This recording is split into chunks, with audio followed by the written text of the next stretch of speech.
Today we are going to discuss about the colloids. In the last class we discussed adsorption and colloids. Adsorption and colloids module.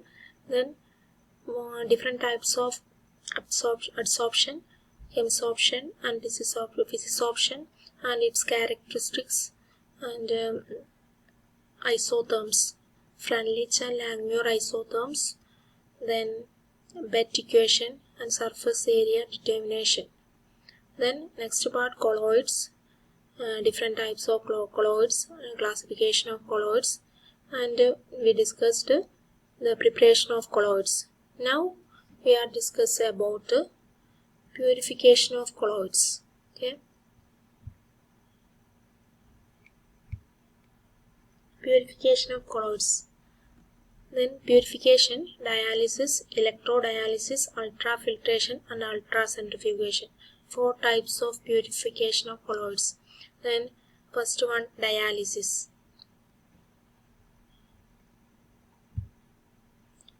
Dialysis is the process removing soluble impurities from colloidal system through porous membrane. അപ്പോൾ നമ്മൾ ഡയാലിസിസിനെ കുറിച്ചാണ് പറയുന്നത്. Purification of കൊളോയിഡ്സിൽ 4 ടൈപ്പാണ്: dialysis, ഇലക്ട്രോഡയാലിസിസ്, അൾട്രാസെൻട്രിഫ്യൂഗേഷൻ and ultrafiltration.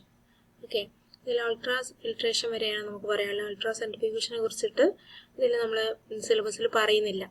അപ്പോൾ dialysis എന്ന് പറയുന്നത് എന്താണ്? നമ്മുടെ കൊളോയിഡൽ പാർട്ടിക്കിൾസിൽ ഇമ്പ്യൂരിറ്റീസ് എന്തെങ്കിലും ഉണ്ടെങ്കിൽ അതിനെ റിമൂവ് ചെയ്യാൻ വേണ്ടിയിട്ടാണ് നമ്മൾ ഡയാലിസിസ് ഉപയോഗിക്കുന്നത്. അപ്പോൾ ഈ ഡയാലിസിസ് ഉപയോഗിക്കുന്നതിൻ്റെ ഇൻസ്ട്രുമെൻറ്റിന് പറയുന്ന പേരാണ് ഡയലൈസർ. അപ്പോൾ ഈ താഴെ കാണുന്ന ഈ ഡിഷസ് ആണ് ഡയലൈസർ എന്ന് പറയുന്നത്. അപ്പോൾ താഴെ നോക്കുക: separation of colloids from dissolved ions or molecules of small dimension or crystalloid in a solution.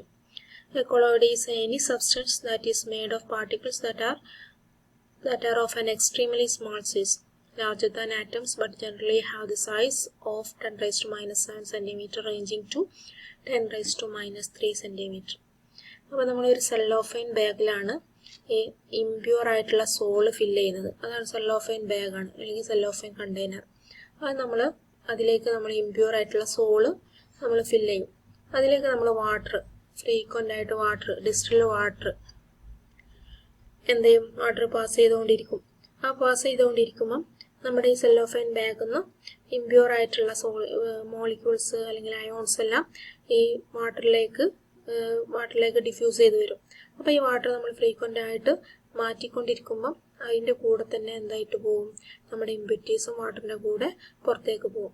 അപ്പോൾ ഇതാണ് നമ്മൾ ഡയാലിസിസ് എന്ന് പറയുന്ന ആ സംഭവം. ഇനി ഇലക്ട്രോ ഡയാലിസിസ് ചെയ്യുമ്പോഴാണ് നമ്മൾ ആനോഡും കാഥോഡും ഉപയോഗിക്കുന്നത്. അപ്പോൾ ഇലക്ട്രോ ഡയാലിസിസ് എന്ന് പറഞ്ഞാൽ ഡയാലിസിസിൻ്റെ ഈ ഇൻസ്ട്രുമെൻറ്റിലേക്ക് നമ്മൾ ആനോഡും കാഥോഡും ഇലക്ട്രിക് ഫീൽഡ് അപ്ലൈ ചെയ്യാണ്. അപ്പോൾ നമുക്ക് എന്ത് ചെയ്യും? അതിൻ്റെ ഡിഫ്യൂഷൻ റേറ്റ് കൂടും. ഡിഫ്യൂഷൻ റേറ്റ് കൂടുന്നതിനനുസരിച്ച് നമ്മൾ ഇംപ്യൂർ പാർട്ടിക്കിൾസ് പെട്ടെന്ന് റിമൂവ് ചെയ്ത് പോവും. നമ്മുടെ സോൾ പാർട്ടിക്കിൾസ് പ്യൂരിഫൈ ചെയ്യുകയും ചെയ്യും. അപ്പോൾ അതാണ് ഇലക്ട്രോ ഡയാലിസിസും ഡയാലിസിസും തമ്മിലുള്ള വ്യത്യാസം. നമ്മൾ ആനോഡും കാഥോഡും ഉപയോഗിക്കുകയാണെങ്കിൽ അതിനെ നമ്മൾ എന്ത് പറയും? Electro dialysis. ഈ ആനോഡും കാഥോഡും ഇല്ലാതെയാണെങ്കിൽ നമുക്കതിനെ ഡയാലിസിസ് എന്ന് പറയാം. അപ്പോൾ ഡയാലിസിസ് വെരി സ്ലോ പ്രോസസ്സാണ്. അപ്പോൾ അതിൻ്റെ പ്രോസസ്സ് ആക്സിലറേറ്റ് ചെയ്യാൻ വേണ്ടിയിട്ടാണ് നമ്മൾ ഇലക്ട്രോ ഡയാലിസിസ് ചെയ്യുന്നത്. ഇലക്ട്രോ ഡയാലിസിസ് എന്ന് പറഞ്ഞാൽ നമ്മളെ ഡയാലിസിങ് ഇൻസ്ട്രുമെൻറ്റിലേക്ക് anode and cathode electric field നമ്മൾ അപ്ലൈ ചെയ്യാണ്. അപ്പോൾ നമ്മുടെ ഡിഫ്യൂഷൻ റേറ്റ് കൂടിയിട്ട് പെട്ടെന്ന് നമുക്ക് ഇംപ്യൂർ ആയിട്ടുള്ള സോള് പ്യൂർ ആയിട്ട് കിട്ടും. ഓക്കെ, നെക്സ്റ്റ് ഡയാലിസിസ് ആണ് ഇലക്ട്രോ ഡയാലിസിസ്. അതിനെ ഒന്നുകൂടെ പറയാണ് പ്യൂരിഫിക്കേഷൻ ഓഫ് കൊളോയിഡൽ സൊല്യൂഷൻ. അപ്പോൾ നമ്മൾ ഡയാലിസിങ് മെംബ്രെയിനിൽ ആനോഡും കാഥോഡും വെക്കുകയാണെങ്കിൽ അതിനെ നമുക്ക് എന്താ പറയുക? ഇലക്ട്രോ ഡയാലിസിസ് എന്ന് പറയാം. അപ്പോൾ the process of dialysis is quite slow. It can be made faster by applying an electric field if the dissolved substance in the impure colloidal solution is only an electrolyte. Then the process is known as electro dialysis. അപ്പോൾ നമ്മൾ dialysis എന്നുള്ള ഇൻസ്ട്രുമെൻറ്റിലേക്ക് നമ്മൾ electric field apply ചെയ്യുകയാണെങ്കിൽ നമുക്കതിനെ electro dialysis എന്ന് പറയാം. അപ്പോൾ നമ്മൾ ഡിസ്റ്റിൽഡ് വാട്ടറാണ് ഇവിടെ ഉപയോഗിക്കുന്നത്. ആ ഡിസ്റ്റിൽഡ് വാട്ടർ ഇതിൻ്റെ കൂടെ കണ്ടിന്യൂസ് ആയിട്ട് ഫ്രീക്വൻ്റ് ആയിട്ട് നമ്മൾ ചേഞ്ച് ചെയ്ത് കൊണ്ടേയിരിക്കും. അപ്പോൾ അതിൻ്റെ കൂടെ നമ്മൾ ഇംപ്യൂർ പാർട്ടിക്കിൾസ് പുറത്തേക്ക് പോവുകയും ചെയ്യും. ഇനി നമുക്ക് ഇവിടെ ഹോട്ട് ഡയാലിസിസ് പറയാണ്ട്. ഹോട്ട് ഡയാലിസിസ് എന്ന് പറഞ്ഞാൽ നമ്മൾ ഈ ഡിസ്റ്റിൽഡ് വാട്ടർ ഹോട്ട് വാട്ടർ ആണ് എടുക്കുന്നതെങ്കിൽ അതിനെ നമ്മൾ ഹോട്ട് ഡയാലിസിസ് എന്ന് പറയാം. ഓക്കെ, ഹോട്ട് വാട്ടർ ആണ് നമ്മൾ ഇതിനെ എടുക്കുന്നതെങ്കിൽ ഹോട്ട് ഡയാലിസിസ് എന്ന് പറയും. അപ്പോൾ നമ്മൾ പ്യൂരിഫിക്കേഷൻ ഓഫ് കൊളോയിഡൽ സൊല്യൂഷനിൽ ഡയാലിസിസ് ആൻഡ് ഇലക്ട്രോ ഡയാലിസിസ് പറഞ്ഞു കഴിഞ്ഞു. ഇനി next ultrafiltration. Ultrafiltration is a pressure-driven barrier to suspended solids, bacteria, viruses, endotoxins and other pathogens to produce water with very high purity. അപ്പോൾ നമ്മൾ സാധാരണയായിട്ട് വാട്ടറിൻ്റെ പ്യൂരിഫിക്കേഷനിലാണ് അൾട്രാഫിൽട്രേഷൻ ഉപയോഗിക്കുന്നത്. അപ്പോൾ നമ്മളിവിടെ 2-3 ടൈപ്പ് ഫിൽട്രേഷൻ പറയുന്നുണ്ട്. Micro filtration, ultrafiltration and nano filtration. Okay, അപ്പോൾ ഇതിൽ അൾട്രാഫിൽട്രേഷനാണ് നമുക്കിവിടെ പഠിക്കാനുള്ളത്. അപ്പോൾ ആദ്യം തന്നെ നമ്മൾ മൈക്രോ ഫിൽട്രേഷൻ, വാട്ടറിൻ്റെ പ്യൂരിഫിക്കേഷനിലെ ഇൻസ്ട്രുമെൻ്റ് ആണിത്. മൈക്രോ ഫിൽട്രേഷൻ നടത്തും. മൈക്രോ ഫിൽട്രേഷൻ നടത്തുമ്പോൾ നമുക്ക് E. coli, bacteria, oil, macro molecules, അതുപോലെ കൊളോയിഡ്സ്, സസ്പെൻഡ് പാർട്ടിക്കിൾസ് എല്ലാം ഫിൽട്ടർ ചെയ്ത് വരും. നെക്സ്റ്റ് നമ്മൾ അൾട്രാ ഫിൽട്രേഷൻ ആണ് നടക്കുന്നത്. അതിൽ വൈറസസ് ആൻഡ് പ്രോട്ടീൻസ് നമ്മൾ ഇവിടെ എന്ത് ചെയ്യും, ഫിൽട്ടർ ചെയ്യും. Next nano filtration, ions, small compounds എല്ലാം ഫിൽട്ടർ ചെയ്യുന്നത് നാനോ ഫിൽട്രേഷൻ വഴിയാണ്. Next reverse osmosis. അപ്പോൾ എല്ലാ പ്രോസസ്സും കംപ്ലീറ്റ് ചെയ്യാൻ നമുക്ക് റിവേഴ്സ് ഓസ്മോസിസ് നടത്തിയിട്ട് നമുക്ക് പ്യൂരിഫൈഡ് വാട്ടർ കിട്ടുകയും ചെയ്യും. Ultrafiltration is a variety of membrane filtration in which hydrostatic pressure forces a liquid against a semi-permeable membrane. അപ്പോൾ അൾട്രാഫിൽറ്റർ എന്ന് പറയുന്ന ഒരു സെമി പെർമിയബിൾ മെംബ്രെയിനിലൂടെയാണ് നമ്മൾ ഈ സോൾ പാർട്ടിക്കിൾസ് അല്ലെ, ഇമ്പ്യൂർ ആയിട്ടുള്ള സോൾ പാർട്ടിക്കിൾസ് നമ്മൾ പാസ് ചെയ്യുന്നത്. അപ്പോൾ നമുക്കവിടെ ഇമ്പ്യൂർ ആയിട്ടുള്ള അയോൺസ് അതുപോലെ മോളിക്യൂൾസ് എല്ലാം നമുക്ക് ഫിൽട്ടർ ചെയ്തെടുക്കാൻ പറ്റും. അതിനാണ് നമ്മൾ അൾട്രാ ഫിൽട്രേഷൻ എന്ന് പറയുന്നത്. സാധാരണയായിട്ട് വാട്ടർ മോളിക്യൂൾസ്, വാട്ടറിനെ നമ്മൾ പ്യൂരിഫൈ ചെയ്യാൻ വേണ്ടിയിട്ടാണ് അൾട്രാ ഫിൽട്രേഷൻ ഉപയോഗിക്കുന്നത്. സാധാരണ ഒരു സെല്ലോഫൈൻ ഫിൽറ്റർ പേപ്പർ പോലെയാണ് നമ്മൾ അൾട്രാ ഫിൽട്രേഷനിൽ അവിടെ അൾട്രാ ഫിൽറ്ററായിട്ട് ഉപയോഗിക്കുന്നത്. ഓക്കെ, നെക്സ്റ്റ് പ്രോപ്പർട്ടീസ് ഓഫ് സോൾസിൻ്റെ പ്രോപ്പർട്ടീസ് ആണ്. അത് 3 ടൈപ്പ് പ്രോപ്പർട്ടീസ് ഉണ്ട്. Optical property, kinetic property, electrical property. Okay, next optical property. The Tyndall effect is light scattering by particles in a colloid or in a very fine suspension. Lyophilic salts weak Tyndall effect and lyophobic salts have strong Tyndall effect. അപ്പോൾ first property optical property ആണെന്നുള്ള പറയുന്നത്. അത് ടിൻഡാൾ effect ആണ്. നിങ്ങൾക്ക് അറിയാം ടിൻഡാൾ effect എന്ന് പറയുന്നത്. Light scattering ചെയ്യുമ്പോൾ ഒരു വൈറ്റ് സ്റ്റീക്ക് ബീം അവിടെ കാണാൻ പറ്റും. അതിനാണ് ടിൻഡാൾ ഇഫക്റ്റ് എന്ന് പറയുന്നത്. അപ്പോൾ Tyndall effect is a light scattering by particles in a colloid or in a very fine സസ്പെൻഷനിൽ അതുപോലെ കൊളോയിഡ്സിൽ നമുക്ക് ലൈറ്റ് പാസ് ചെയ്യുമ്പം അവിടെ ഒരു വൈറ്റ് സ്റ്റീക്ക് ബീം കാണാൻ പറ്റും. അതിനാണ് നമ്മൾ ടിൻഡാൾ ഇഫക്റ്റ് എന്ന് പറയുന്നത്. അവിടെ എക്സാമ്പിൾ നമ്മൾ താഴെ കൊടുത്തിട്ടുണ്ട്. ലൈറ്റ് ബീം സൊല്യൂഷനിലൂടെ കടന്നു പോവുകയാണെങ്കിൽ അവിടെ നമുക്ക് വിസിബിളായിട്ട് കാണാൻ പറ്റില്ല, നോട്ട് വിസിബിൾ ആണ്. കൊളോയിഡിലൂടെ പോകുമ്പം നമുക്കവിടെ വിസിബിൾ ആണ് അല്ലേ, ഒരു മിൽക്ക് സൊല്യൂഷനാണ്. അപ്പം കൊളോയിഡിലൂടെ പോവുകയാണെങ്കിൽ അവിടെ നമുക്ക് വൈറ്റ് സ്റ്റീക്ക് കാണാൻ പറ്റും. അതുപോലെ സസ്പെൻഷനിലൂടെ പോവുകയാണെങ്കിൽ, സസ്പെൻഷൻ എന്ന് പറഞ്ഞാൽ ഫ്ലോർ ആൻഡ് വാട്ടർ ആണ് നമ്മളിവിടെ ഉപയോഗിച്ചത്. അപ്പം അതിലൂടെ പോവുകയാണെങ്കിൽ നമുക്ക് വൈറ്റ് സ്റ്റീക്ക് കാണാൻ പറ്റും. അതിനാണ് നമ്മൾ ടിൻഡാൾ ഇഫക്റ്റ് എന്ന് പറയുന്നത്. ഇതിന് എക്സാമ്പിൾ ഇവിടെ നമ്മൾ കൊടുത്തിട്ടുണ്ട് ഒരു ഫോട്ടോ ഉണ്ടോ. ഇതാണ് ടിൻഡാൾ ഇഫക്റ്റ്, ഈ വൈറ്റ് സ്റ്റീക്ക്. ഇതിനാണ് ടിൻഡാൾ ഇഫക്റ്റ് എന്ന് പറയാം. അപ്പോൾ സ്കാറ്ററിംഗ് ഓഫ് ലൈറ്റ് കൊണ്ടാണ് നമ്മൾ ടിൻഡാൾ ഇഫക്റ്റ് ഉണ്ടാകുന്നത്. അതുപോലെ ആപ്ലിക്കേഷൻ, ടിൻഡാൾ ഇഫക്റ്റിൻ്റെ ആപ്ലിക്കേഷൻ നമ്മൾ കണ്ടതാണ്. എല്ലാ ആപ്ലിക്കേഷനും നമുക്ക് അറിയുന്നതാണ്. To find out whether the given solution true solution or colloid. അപ്പോൾ ട്രൂ സൊല്യൂഷൻ ആണോ കൊളോയിഡ് ആണോ എന്ന് മനസ്സിലാക്കാൻ വേണ്ടിയിട്ട് നമുക്ക് ടിൻഡാൾ ഇഫക്റ്റ് അപ്ലൈ ചെയ്യാൻ പറ്റും. Colloid show positive Tyndall effect. Colloids positive Tyndall effect കാണിക്കും. The blue colour of the sky is due to Tyndall effect. അതുപോലെ blue colour of the sky Tyndall effect കൊണ്ടാണ്. അതുപോലെ headlight from motors can be seen because of Tyndall effect അല്ലേ. Headlight കാണുന്നതും നമുക്ക് Tyndall effect കൊണ്ട് മാത്രമാണ്. Then light beam from projectors in തിയേറ്ററിലെ light beam, തിയേറ്ററിലെ പ്രൊജക്ടേഴ്സിൽ വരുന്ന ലൈറ്റ് ബീം നമുക്ക് ടിൻഡാൾ ഇഫക്റ്റ് കൊണ്ട് കാണാൻ പറ്റും. അതുപോലെ sunlight passes through A canopy of dense forest അല്ലേ. നമ്മൾ ഡെൻസ് ഫോറസ്റ്റിലൂടെ സൺലൈറ്റ് പാസ് ചെയ്യുമ്പോൾ നമുക്ക് കാണാൻ പറ്റുന്നതും എന്തുകൊണ്ടാണ്, ടിൻഡാൾ ഇഫക്റ്റ് കൊണ്ടാണ്. ഇവിടെ നോക്കൂ, ഒരു ഹോൾസിലൂടെ ഒരു ഡാർക്ക് റൂമിലേക്ക് ലൈറ്റ് വരുന്നത് കാണും. ഇത് ടിൻഡാൾ ഇഫക്റ്റ് ആണ്. Okay, next ultra microscope Tyndall effect.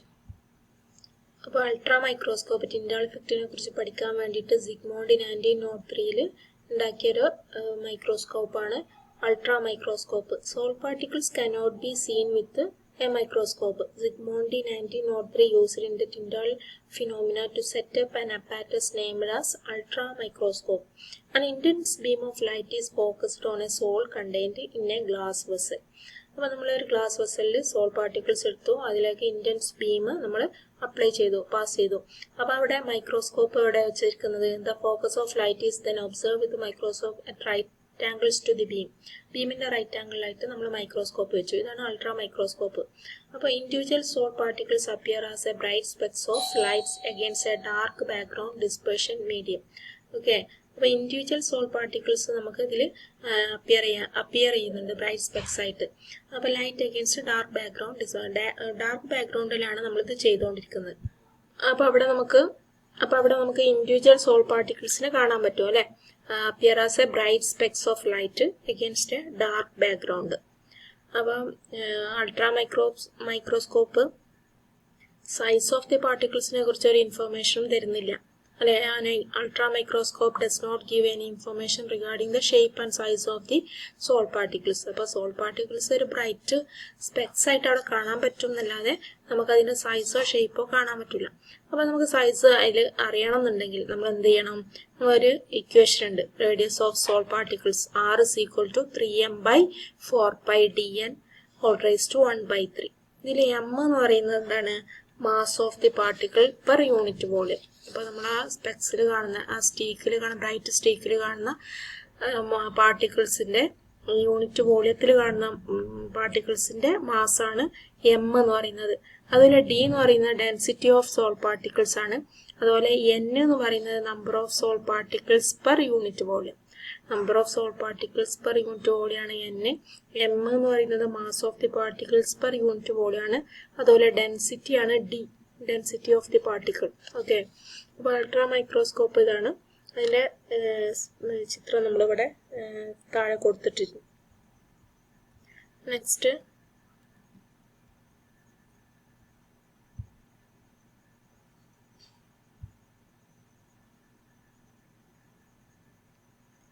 Kinetic പ്രോപ്പർട്ടിയാണ് ബ്രൗണിയൻ മോഷൻ. അപ്പം സോൾ പാർട്ടിക്കിൾസിൻ്റെ kinetic property Brownian motion. Brownian movement എന്ന് പറഞ്ഞാൽ എന്താണ്? When a colloidal source were observed under microscope, scattered light was seen moving in a zigzag motion. അപ്പോൾ colloidal പാർട്ടിക്കിൾസിനെ നമ്മൾ observe ചെയ്യുകയാണെങ്കിൽ, മൈക്രോസ്കോപ്പിലൂടെ observe ചെയ്യുകയാണെങ്കിൽ scattered light was scene moving in A zigzag motion. ഈ particles zigzag മോഷനിൽ move ചെയ്യുന്നതായിട്ട് കാണാം. അതിനാണ് നമ്മൾ Brownian movement എന്ന് പറയുന്നത്. As the light is scattered by colloidal particles, these particles execute ceaseless erratic random motion called Brownian movement. Ceaseless erratic random motion ആണ് Brownian movement എന്ന് പറയുന്നത്. It is due to the bombardment of colloidal particles by the molecules of the dispersion medium. അപ്പോൾ colloidal particles തമ്മിൽ ബൊംബാർഡ്മെന്റ് നടത്തുന്നതുകൊണ്ടാണ് അവിടെ, dispersion media ആയിട്ട് ബൊംബാർഡ്മെന്റ് നടത്തുന്നതുകൊണ്ടാണ് അവിടെ Brownian movement ഉണ്ടാവുന്നത്. അപ്പോൾ നമ്മുടെ പാർട്ടിക്കിൾസ് ഒന്ന് ഇങ്ങോട്ട് വന്നിട്ട് പിന്നെ അങ്ങോട്ട് വന്ന് ഒരു സിഗ്സാഗ് മോഷനിൽ വരുന്നത് കൊണ്ടാണ് അതിനെ നമ്മൾ ബ്രൗണിയൻ മോഷൻ എന്ന് പറയുന്നത്. അപ്പോൾ റോബർട്ട് ബ്രൗൺ ആണ് അത് കണ്ടുപിടിച്ചത് കൊണ്ട് തന്നെയാണ് ബ്രൗണിയൻ മോഷൻ എന്ന് പറയുന്നത്. അപ്പോൾ ബ്രൗണിയൻ മോഷന് വേണ്ടിയിട്ട് ഒരു ഇക്വേഷൻ ഉണ്ട്, പെരിയംസ് equation. RT by N0 ln N1 by N2 is equal to 4/3 pi R cube G into H2 minus H1 D minus D dash. Okay, അപ്പോൾ പെരിയംസ് ഇക്വേഷൻ നമ്മൾ സോൾ പാർട്ടിക്കിൾസിൻ്റെ റേഡിയസ് കാണാൻ വേണ്ടിയിട്ടുള്ള ഇക്വേഷനാണ്. അതിൽ ആർ ടി എന്ന് പറയുന്ന യൂണിവേഴ്സൽ R എന്ന് പറയുന്ന universal gas constant, T എന്ന് പറയുന്നത് temperature in kelvin, N0 Avogadro number, then R ഇതാണ് നമ്മൾ കാണേണ്ടത് റേഡിയസ് ഓഫ് ദി പാർട്ടിക്കിൾസ്. ഇതിൽ നമ്മളൊരു കോളത്തിൽ വെച്ചിട്ടാണ് ചെയ്യുന്നത്. ആ കോളത്തിൻ്റെ രണ്ട് ഹൈറ്റാണ് H2 ആൻഡ് H1. അപ്പോൾ H2 H1 എന്ന് പറഞ്ഞാൽ രണ്ട് ലെവലാണ്. അപ്പോൾ N1 N2 എന്ന് പറയുന്നത് എന്താണ്? ഓരോ ലെവലിലെയും നമ്പർ ഓഫ് മോളിക്യൂൾസ് ആണ് N1 ആൻഡ് N2. അപ്പോൾ രണ്ട് ലെവലിലുള്ള നമ്പർ ഓഫ് മോളിക്യൂൾസ് ആണ് N1 N2. അതിൻ്റെ D എന്ന് പറയുന്നത് ഡെൻസിറ്റിയാണ്, density of sol particle. D dash എന്ന് പറയുന്നത് ഡെൻസിറ്റി ഓഫ് മീഡിയം. അപ്പോൾ പെരിയംസ് ഇക്വേഷനാണ് ഇവിടെ കൊടുത്തത്. T n0 ln n1 by n2 is equal to 4 by 3 pi r cube GH2 minus H1 D minus